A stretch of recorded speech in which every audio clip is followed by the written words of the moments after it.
micro, international. Et donc, d'une certaine façon, tout cela se retrouve dans les chiffres et notre mérite à tous, c'est effectivement d'essayer de décoder, de comprendre ce qu'il y a derrière ces chiffres. Très humblement, c'est ce que je vais essayer de faire. Alors, vous voyez, alors le titre, j'ai vu ambition, orientation, objectif, réalité. Ce que je vous propose très concrètement, c'est la feuille de route suivante. 5 moments, 5 étapes. D'abord, évidemment, oui, il faut rapidement donner le cadre général de cette loi de finances, la situer dans l'espace et le temps qui est notre temps aujourd'hui. Ensuite, le cadre de la loi elle-même, c'est-à-dire en clair, quelles sont les orientations, les hypothèses et les objectifs. Puis, troisième moment, nous allons rentrer, si vous voulez, dans le vif de la loi de finances. Et c'est quoi, au fond? C'est bien sûr des orientations, c'est des articles, c'est des dispositions, mais c'est d'abord et avant tout un budget, avec des ressources et des dépenses. Donc, on va examiner les dépenses, globalement, et à chaque fois comprendre ce qu'il y a derrière. Et de l'autre côté, c'est le quatrième moment, les ressources. Et vous voyez tout de suite, le sens est toujours dans les intitulés. Pour ce qui est des dépenses, j'ai préféré les mots rigidité et sécurité. Je vais expliquer. Pour le mot les ressources, j'ai préféré parler de ce duo, cette confrontation entre l'impôt et la dette. L'impôt contre la dette contre l'impôt. On va essayer de voir. Et enfin, en guise, je puis dire, de dernière étape, oui, il y a des mesures fiscales contenues dans ce projet de loi de finances qui s'inscrit en fait dans la continuité de ce qu'il est convenu d'appeler officiellement une réforme fiscale. On verra. Autant vous le dire tout de suite, moi je parle d'une contre-réforme. Mais on va s'expliquer. Donc, des mesures qui s'inscrivent dans une continuité, pour être plus clair, plus simple, c'est en 3 temps, 2023, 2024, 2025. Nous sommes à la dernière étape de cette réforme, et donc on va essayer de voir en quoi est-ce que ça consiste, etc. Voilà. Donc, 5 moments, j'espère que vous tiendrez le coup avec moi à travers ce cheminement. Bien d'abord, le contexte politique, économique de cette loi de finances. Très simplement, certains parmi vous le savent, j'ai écrit récemment un livre qui s'appelle « Maroc, une économie sous plafond de verre ». C'est toute une démonstration, ce n'est pas le moment ici de revenir sur ce sujet. Mais ce qui est important ici, c'est de montrer qu'un budget, parce que nous sommes en train de parler de budget, et un budget dans le cadre d'une économie sous plafond de verre ne peut être que lui-même sous plafond de verre. Et donc, il va se heurter à un certain nombre de limites. Vous savez, le plafond de verre, l'idée du plafond de verre, c'est pas, par définition, ce n'est pas des choses qui sont inscrites dans la loi, qui sont expliquées, explicites. Vous savez, ça a commencé avec le problème de l'accès des femmes aux hautes responsabilités. Ça a commencé comme ça. Il n'y a pas une loi qui dit les femmes ne doivent pas être directrices ou doyennes. Il n'y a pas de loi qui le dit. Mais pourtant, il y en a quand même pas mal qui n'y arrivent pas. Donc, d'une certaine façon, on est dans cet esprit. Il y a un certain nombre de contraintes, de limites, qui sont imposées par les structures de l'économie, les tares, les problèmes de l'économie, et qui se retrouvent évidemment dans les finances publiques. Donc c'est l'idée principale, mais très très rapidement. Le contexte, c'est quoi? Au niveau, on ne veut pas, je vous dis ça, c'est juste des flashs parce que je ne veux pas mettre beaucoup de temps là-dessus. Au niveau international, vous connaissez tous, on est dans un contexte d'une économie de plus en plus fragile, de plus en plus soumise à des tensions répétées, avec un mot qui est maintenant le mot clé de tout, incertitude. Tout le monde, ni vous, ni moi, ni le Fonds monétaire international, ni Washington, ne peuvent aujourd'hui regarder tous les rapports internationaux qui sortent. Le mot-clé, c'est incertitude. Personne ne le sait. Il suffit que demain éclate un autre conflit d'une ampleur encore plus importante que le génocide qui est en train de se faire à Gaza, et je n'oublie pas à cette occasion toujours de saluer la lutte du peuple palestinien. Je ne peux pas parler ça sans évoquer cela, sincèrement. Mais l'essentiel, vous voyez bien, il suffit qu'il y ait une tension pour que tout de suite ça produise au niveau des cours mondiaux. On a vu ça il n'y a pas très longtemps avec la guerre de l'Ukraine. Et tout de suite, impact sur l'économie marocaine, et vous voyez tout de suite les implications à tous les niveaux. Ensuite, ce qu'il faut ajouter aujourd'hui, c'est l'arrivée de Trump. On peut penser, l'objet n'est pas ici de discuter de Trump. Mais Trump a une vision de l'économie mondiale, a une vision des rapports internationaux, a une vision des rapports notamment avec les pays du Sud, et ce n'est pas très rassurant. Et donc, il n'est pas irréaliste de penser que les tensions au niveau, ne serait-ce qu'au niveau du commerce mondial, à l'OMC par exemple, bon, on peut multiplier les exemples, il n'est pas interdit de penser que des tensions encore plus fortes vont apparaître avec Trump aux États-Unis, qui n'annoncent pas effectivement des choses très, très, très aggravantes. Donc, je ne vais pas... si vous voulez, l'impression qu'on a aujourd'hui, en un mot, c'est qu'on est véritablement à un tournant de l'économie mondiale. Et toutes les questions, si vous voulez, c'est-à-dire, on a l'impression que quelque chose va arriver. Où? Quand? Comment? Et nous, les questions que tout le monde attend, avec appréhension, mais ils sont là. Et on a l'impression, et permettez-moi aussi cette observation, sincèrement, on a l'impression que le capitalisme du XXIe siècle ne retient pas les leçons de l'expérience. Je répète, ce n'est pas le lieu ici de disserter sur ça. Mais si on fait un parallèle avec le même capitalisme sans être ni pour ni contre, d'après la Seconde Guerre mondiale, mais le capitalisme de l'après-guerre mondiale a inventé le Fordisme, qui a donné un souffle au capitalisme pendant 5-6 décennies. Le capitalisme du XXIe siècle que nous vivons aujourd'hui ne semble pas retenir les leçons de l'histoire. On est toujours devant un monde de plus en plus inégalitaire, les inégalités ne font que s'accroître, les tensions ne font que s'accroître, l'économie mondiale tourne au ralenti depuis plusieurs années, bref.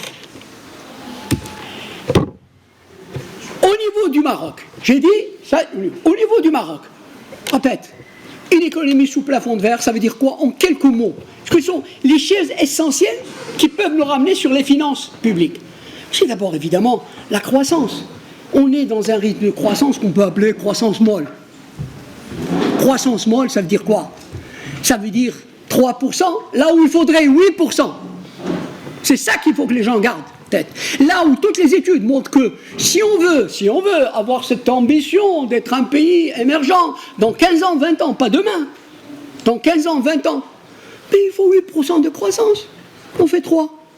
Et en plus, c'est une croissance qui n'est pas simplement faible et qui s'affaiblit, mais qui est extrêmement volatile. Voilà, en rapport direct avec ce que nous allons voir. On est dans une économie, aujourd'hui, je rappelle ce que je disais tout à l'heure à la presse, 20 novembre, qui, parmi nous, parmi les responsables, parmi les prévisionnistes, où qu'ils soient, peut dire 2024-25 sera une année, sur le plan agricole, bonne ou mauvaise. Personne. On est là encore une fois dans l'incertitude la plus absolue. Et donc, on a une croissance qui est faible, qui est fragile, qui est précaire. On a une ouverture de l'économie marocaine qui s'est faite finalement de manière subie et qui, le moins qu'on puisse dire, nous n'y sommes pas gagnants. Nous y sommes perdants. Et ce n'est pas moi qui le dis, c'est les chiffres qui parlent d'eux-mêmes. tous les chiffres.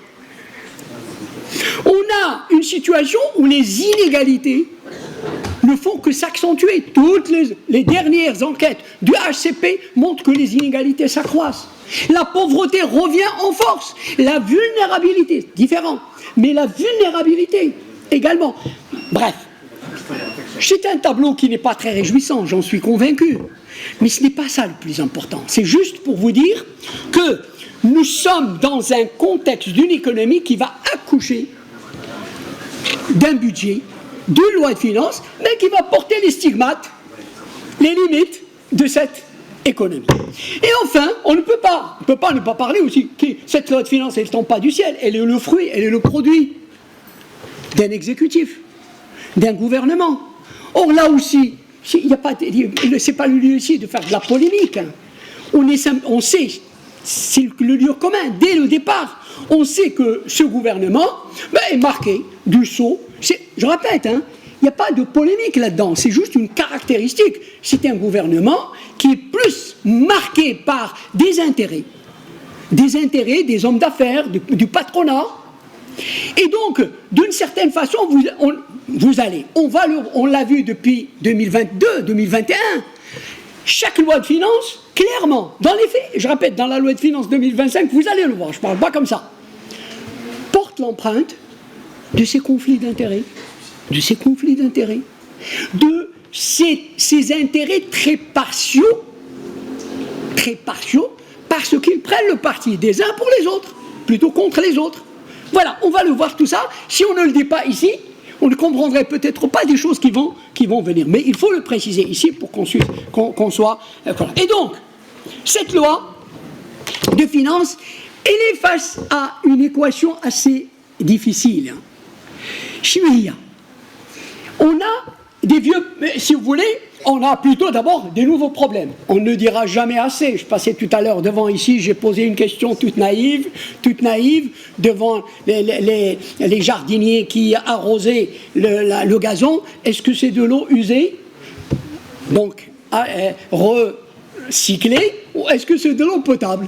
C'est une question, mais légitime. On ne peut plus vital aujourd'hui, parce que, et ça je peux vous assurer, historiquement, c'est un fait nouveau. Nous n'avons jamais été un pays d'une pluviométrie abondante, c'est évident. On a toujours un pays semi-aride. Mais là, ce qui nous arrive, c'est autre chose. On est quasiment entré de plein pied dans ce qu'on appelle, avec des critères internationaux, la pénurie hydrique. On n'est plus dans le stress hydrique. On parle de stress hydrique depuis 20 ans. Là, on est en pénurie hydrique. Et donc, ça impose des choses tout à fait nouvelles. Je dirais même, c'est au-delà du modèle agricole qu'il faudrait repenser, etc. C'est notre mode de consommation et de production. Il va falloir qu'on arrête de consommer ce qu'on a toujours consommé en croyant que l'eau on ne compte pas. L'eau est abondante, toujours abondante. Il va falloir changer nos habitudes de consommation. Alors, à ces anciens problèmes, évidemment, je ne parle pas des chantiers nouveaux. Évidemment, je suis à Casablanca. La Coupe du Monde 2030, elle se prépare dès maintenant. Elle est dans les budgets de maintenant, elle va être dans les budgets jusqu'à 2030. Ça implique des dépenses considérables. Oui, c'est des choses, effectivement, je ne parle pas des autres aspects liés à d'autres chantiers, comme la protection sociale, etc. Bien. Donc, tout ça fait que nous sommes face à des budgets qui vont d'abord se caractériser par des choses qui sont rigides. C'est-à-dire qu'au-delà de la volonté, il faut le dire honnêtement, au-delà de la volonté des uns et des autres, c'est difficile de faire bouger un certain nombre de dépenses qui sont là, comme un roc. Alors, on verra que malheureusement des politiques nouvelles accentuent cette rigidité. Deuxièmement, on est face effectivement à des dépenses qui sont des engagements déjà. Par exemple, l'État social. Ben oui, la couverture médicale généralisée, il faut l'assumer. C'est d'ici à 26-40 milliards. Par exemple, le revenu direct, ou peu importe l'appellation, c'est également 40 ou 45 milliards. Il y a évidemment le problème des retraites. C'est une bombe, croyez-moi, c'est une bombe à retardement qui est là en train d'arriver. et on la voit venir. Il y a, si vous voulez, la question, par exemple, la perte d'emploi, les indemnités pour perte d'emploi, en principe, c'est en 2025, selon les projections qui étaient, enfin, les engagements qui étaient faits. Bref. Donc, on est face à des engagements liés à des engagements anciens et nouveaux. Et en face, vous allez voir dans les chiffres, on a des ressources qui sont limitées. On verra pourquoi, mais ils sont limités. Et en plus, il faut préserver. Ah oui, il y a la quadrature du cercle. La quadrature, c'est que face à des dépenses qui augmentent et qui sont rigides, des ressources qui sont limitées, il faut préserver un déficit apparent, acceptable. J'insiste bien, apparent, acceptable, vis-à-vis des organisations internationales, etc. Voilà. Donc, pour simplifier, pour terminer cette partie, le mal développement se retrouve finalement dans le mal financement. Il n'y a pas de mystère. Les deux, mal développement et mal financement, s'auto-entretiennent. Et donc, le montage est un montage qui va essayer de faire dans le cadre de ce plafond de verre. Bien. On va passer donc maintenant au cadre de la loi elle-même. Alors, j'ai dit orientation, hypothèse, équilibre. Les orientations, je peux vous assurer, vous voyez, 104. Chaque année, il y a un fait qui prend le dessus. L'année dernière, c'était le House, par exemple. L'année d'avant, c'était l'Ukraine ou là, c'était le Covid. D'abord, c'est l'État social. Depuis 2 ans, c'est l'État social. Mais les orientations majeures sont toujours les mêmes. Il n'y a pas de changement. Toujours question d'équilibre macroéconomique. Ça prend des appellations différentes. Ça s'appelle préservation de la soutenabilité des finances publiques. Mais c'est la fameuse règle maintien des équilibres macroéconomiques. Maintien du déficit dans les limites, à une certaine limite. Très bien. 2, les fameuses réformes structurelles. Elles reviennent tous les ans. Et c'est quoi les réformes structurelles? Pour ne pas perdre plus de temps là-dessus. La réforme de l'administration, la réforme de la justice, la réforme du coût d'investissement, la réforme... Des réformes dont on parle depuis des années. Et il y a un moment où on se pose tout simplement la question, et si on en parle depuis tellement de temps et qu'on en parle encore jeudi, il y a quelque chose là. Ou bien on n'a pas bien travaillé, ou bien on les répète de la même façon. Bref, c'est des constantes. 3. L'investissement et l'emploi. Il faut toujours encourager l'entreprise, la création d'emplois, le développement de l'investissement. Et donc je vous ai dit, vous voyez là, j'ai pris par le bas, bien sûr, cette année, l'État social. Il faut consacrer, renforcer les piliers de l'État social. Et donc on met les 4 orientations générales. Donc, c'est ce que je viens de dire, les contraintes, le cadre n'a pas changé. Les hypothèses et les objectifs. Regardez, il y a un chiffre clé parmi. Alors, vous voyez, les objectifs, en fait, portent sur la croissance. On projette une croissance de 4,6. Mon Dieu, si on les fait, je vous demande si on en est là, c'est tout ce qu'on demande, bien sûr, pour notre pays, c'est ce qu'on demande. Bon, sauf qu'on n'a pas vu ce chiffre depuis longtemps. Et surtout, on ne sait pas, on ne voit pas par quel miracle, par quel moyen, si la campagne est excellente, si on fait par exemple 110 millions, 115 millions de quintaux, oui, on pourrait approcher, dépasser 4%. 4,6, ça semble très différent. Je vous rappelle, entre parenthèses, aucune des institutions financières qui font ce jeu ne se hasarde à 4,6. Il n'y a que le ministère des Finances qui se hasarde à projeter 4,6. Mais sinon, je vous dis, le chiffre clé, c'est 70 millions de quintaux. Ah ouais. Où est le chiffre clé? Selon qu'on fait 105 millions, là 110 millions comme j'ai dit, ou là qu'on fait 32 millions comme l'année dernière, oui, effectivement, les choses peuvent changer. Mais, pour l'instant, vous voyez le degré d'incertitude sur lesquelles ces hypothèses reposent. Donc, je ne vais pas en dire plus. Les autres chiffres, à mon avis, me paraissent tous discutables, mais ça n'a pas beaucoup d'intérêt de les discuter. On sait que les hypothèses, souvent, sont quand même assez fragiles. On arrive à ce qui me paraît, personnellement, vraiment le cœur battant du budget. C'est ce qui exprime ce que j'appellerais le déséquilibre. Le DES-équilibre. Équilibre, déséquilibre. Je ne sais pas ce que ça veut dire. C'est un tableau, si vous êtes des financiers, vous connaissez la loi de finances, vous êtes habitués à voir toujours les premières pages, après évidemment les dispositions fiscales, etc. Vous avez un beau tableau qui s'appelle équilibre, charges et ressources de l'État, équilibre général du bien. C'est simplement, il montre le déroulé, les ressources, les dépenses et en dernier lieu, le solde. Et alors, pour déterminer d'abord ce qu'on appelle le besoin de financement. On n'appelle pas ça déficit. On appelle ça besoin de financement brut.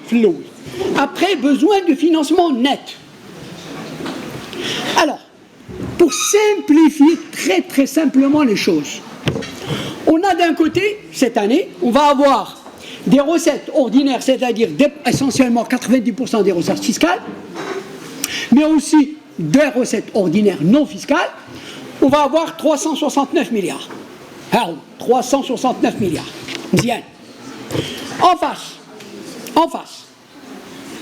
on a bien sûr des dépenses ordinaires qui sont à 366. Mais, moi je vous fais l'économie parce que c'est pas la peine d'entrer dans les détails. Je vais à l'essentiel. Je joue à l'essentiel.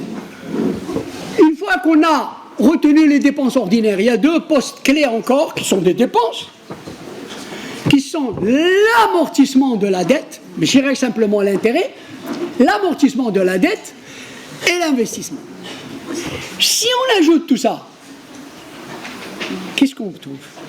On a 369 milliards d'un côté, on a 557 milliards de l'autre. L'ensemble des dépenses du budget général, 557. Regardez bien cette figure, elle est très claire. Vous allez d'un côté, 557 milliards de dépenses. Pour les couvrir, 369 milliards qui sont un peu les ressources ordinaires, normales, je puis dire. Et donc, ça veut dire quoi? Ça veut dire que vous avez un besoin de financement. Alors, les financiers, c'est les mêmes concepts qu'on utilise aussi en finance privée, hein, avant amortissement, avant emprunt, plutôt. On a déjà un trou de 188 milliards. Un an. Personnellement, je dis simplement, mais c'est discutable, je veux discuter, que le vrai déficit du pays, il est là. Parce que le reste, c'est quoi? C'est de l'emprunt. C'est de l'emprunt, et c'est le déficit apparent qui va nous montrer on est encore à 4%. Mais si vous prenez 188 milliards, qui est le besoin de financement, et donc le déficit réel, vous êtes à 11% du PIB. Vous êtes loin, bien au-dessus des 3% ou 4% pour lesquels on s'engage vis-à-vis du FMI et du reste. On est à 11%. Donc vous voyez, ça, je tiens à montrer ça pour dès le départ montrer finalement quel est le problème de fond qui est structurel. Croyez-moi, qui ne date pas d'hier. C'est des choses comme ça. Dans les lois, chaque loi de finances, je change des chiffres, bien évidemment, mais croyez-moi, ça ne change pas beaucoup. Preuve que les problèmes de fond sont durables, permanents et consistants. Donc, va emprunter cette année 125 milliards, répartis à raison de 65 milliards pour les emprunts internes et 60 milliards pour les emprunts externes. Donc 125 milliards, ça va permettre, mais vous voyez bien, artificiellement, faire baisser de 188 milliards et 64 milliards, qui est le déficit déclaré apparent. Et on va dire, ça c'est le déficit, on est dans la limite de 4% du PIB, on n'est pas encore à 3, mais on est quand même en bonne voie. Alors, voilà. Bien. Alors, troisième partie, elle est plus longue, avec les ressources. Les dépenses, comme j'ai dit tout à l'heure, les dépenses, puis les ressources. Les dépenses, je dis les deux mots-clés, c'est rigidité et sécurité, et vous allez voir ce que ça veut dire. D'abord, globalement, les dépenses, c'est quoi? Vous savez, vous connaissez, je vous rappelle simplement, on a trois composantes clés. Dépenses de fonctionnement, dépenses d'investissement, service de la dette. Voilà. Selon les données, vous les voyez, je n'ai pas besoin de là, mais je préfère d'ailleurs pour que ce soit visuel pour tout le monde, peut-être que pour là, vous ne voyez pas, j'ai mis ça toujours, je mets ça sur figure, c'est très clair, vous voyez que les dépenses de fonctionnement absorbent 58%, les dépenses, le service de la dette prend 19%, les investissements 23%. Il y a la structure, je peux vous assurer que c'est une structure qui ne varie pas d'une année sur l'autre, elle varie d'un point, 2 points, en dessous, au-dessus, la dette 21, 22%, les investissements qui est le 20%, mais c'est en gros une structure qui est assez permanente, hein, qu'on connaît depuis longtemps.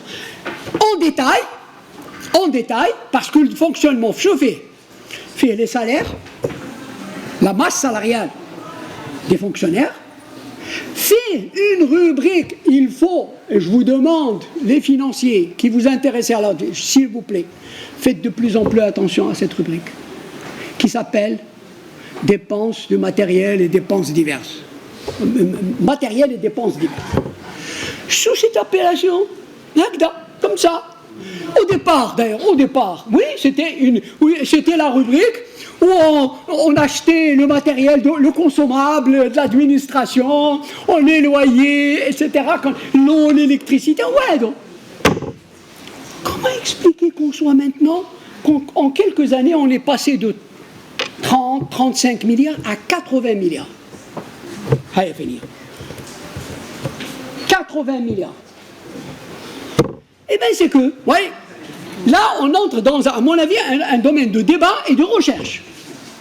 Parce qu'en réalité, on est dans l'absence de transparence. Croyez-moi, il faut aller fouiller la quinzaine de rapports annexes qui accompagnent le projet de loi de finances pour glaner, vous allez voir ça et là, quelques chiffres, quelques données. Ce que vous avez là de plus en plus, c'est tout simplement les déficits énormes des établissements publics. Les déficits des établissements publics, qu'on ne va pas exhiber comme ça, comme une rubrique apparente pour le budget, mais ils sont là, cachés. Évidemment, je parle d'abord de l'ONI, gros, mais je parle aussi de l'ONCF, entre parenthèses, c'est là où vous payez quand vous payez 200 dirhams alors que vous savez parfaitement que le coût réel est au moins 4 fois plus, ben il n'y a pas de mystère. Ce déficit, il se retrouve quelque part dans le budget. Mais il est là, il est dans les... Parce que l'État fait aujourd'hui régulièrement, évidemment, des transferts à l'ONCF pour lui permettre de combler ses déficits. Ce qui permet d'ailleurs aussi au directeur de l'ONCF de vous dire oh, mais on a une marge opérationnelle qui est positive. Tout le monde sait ce que c'est que la marge. Justement, parce qu'on n'y compte pas l'amortissement de la dette et on n'y compte pas l'amortissement du matériel. Donc. Bref, je vous demande de faire attention, effectivement. Il y a un autre élément très important qui est dans cette rubrique et qui rigidifie les dépenses. Vous avez entendu parler depuis quelques années de ce qu'on appelle les financements innovants. Je vais y revenir là. Mais puisque je suis là, je vais vous en parler rapidement. Ce qu'on appelle financement innovant. Alors concrètement, on va théoriser. L'État cède la propriété, c'est des actifs de l'État. Cède. Alors d'un coup c'était d'ailleurs l'hôpital Avicenne. L'hôpital Avicenne. L'hôpital Roche, des hôpitaux. Cède d'autres établissements. Donc des actifs, du patrimoine. Alors par exemple les hôpitaux, c'était à la CMR. Caisse de retraite. On a cédé d'autres à la CDG, même plus récemment à la CNSS. Alors, qu'est-ce que ça veut dire? Alors, concrètement, ça s'appelle des opérations de location-vente. C'est le leaseback, si vous connaissez la formule. Normalement, alors, je dis ça parce qu'en fait, pendant longtemps, plusieurs années, il y a eu un débat, intéressant d'ailleurs pour les chercheurs, entre la Cour des comptes et le ministère des Finances. La Cour des comptes disait c'est de la dette. Et donc il faut inscrire les montants, parce que concrètement, l'État cède l'hôpital Avicenne, mais reste sur l'hôpital Avicenne. On est d'accord?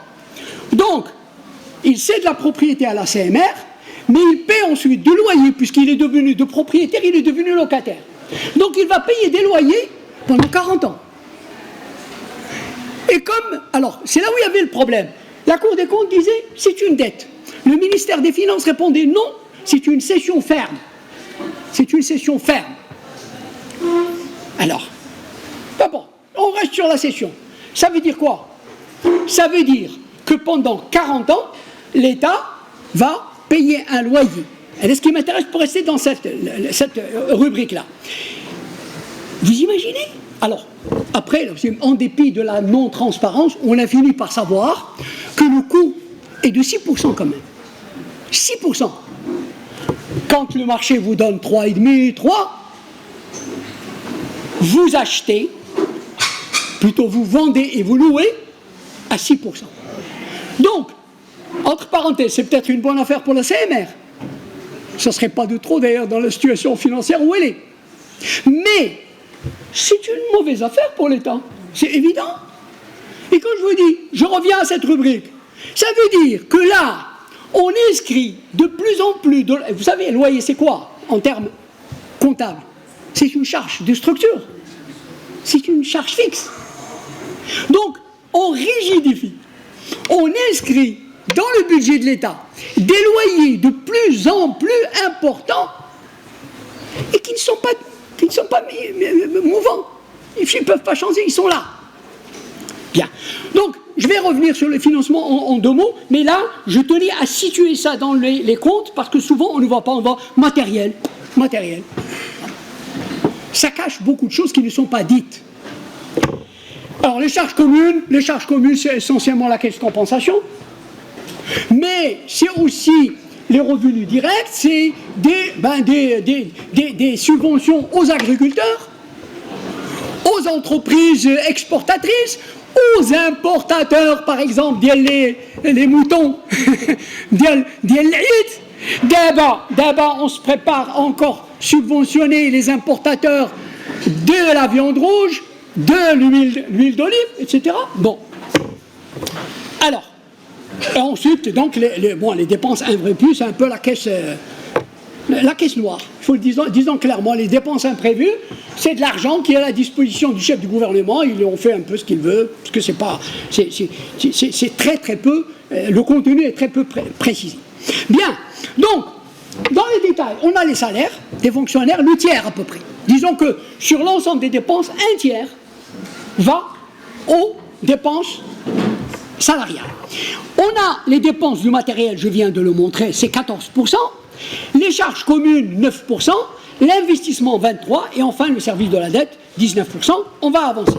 Alors très vite, c'est juste pour vous dire, par exemple, la masse salariale, elle augmente en valeur absolue, regardez. Mais en rapport avec le PIB, qui qui est un indicateur, vous savez, sur le plan international, c'est l'indicateur qui compte. Pendant très longtemps, on nous a dit, mais le Maroc est en train de déconner à tous les coups. J'ai dit, oh, là, le FMI, la Banque mondiale, etc., parce que vous avez 11%, 12%, la masse salariale de 12% du PIB, c'est au-dessus des pays comparables, bref. Mais ce qu'il faut voir aussi là, il faut faire part les chiffres, vous avez là, tout simplement le résultat de l'austérité, du blocage des salaires, de la réduction des emplois, des créations d'emplois. Voilà, il n'y a pas de mystère. On a fait des efforts, entre guillemets, pour réduire l'impact sur en termes de rapport au PIB, et on y est arrivé. On est maintenant, vous voyez, on est à 9,34. C'est loin d'être excessif. Les dépenses de matériel, je passe. Les charges communes, je vous l'ai dit, elles augmentent. Elles augmentent, c'est les subventions. Les subventions de toutes sortes. Hein. Alors, les investissements, là également, je pense que ça n'est pas très... C'est juste pour montrer effectivement la progression. Intéressant, c'est de montrer d'abord, on parle des quantités et de l'évolution quantitative. La structure aide les dépenses de l'État. On a aujourd'hui une quarantaine de départements ministériels. Quand vous prenez la loi de finances, vous comptez. Vous comptez 39, si j'ai bien compté la dernière fois, c'était 39. Et quand vous voyez ensuite la répartition, alors là, on totalise les dépenses de fonctionnement et d'investissement, les deux, pour avoir une idée d'ensemble.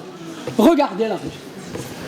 Le ministère des Finances, lui, c'est presque un quart. Alors, je sais pas ce que ça veut dire le ministère des Finances. Justement, là aussi, si on n'est pas au fait de tout ça, les finances, qu'est-ce qu'ils font les finances?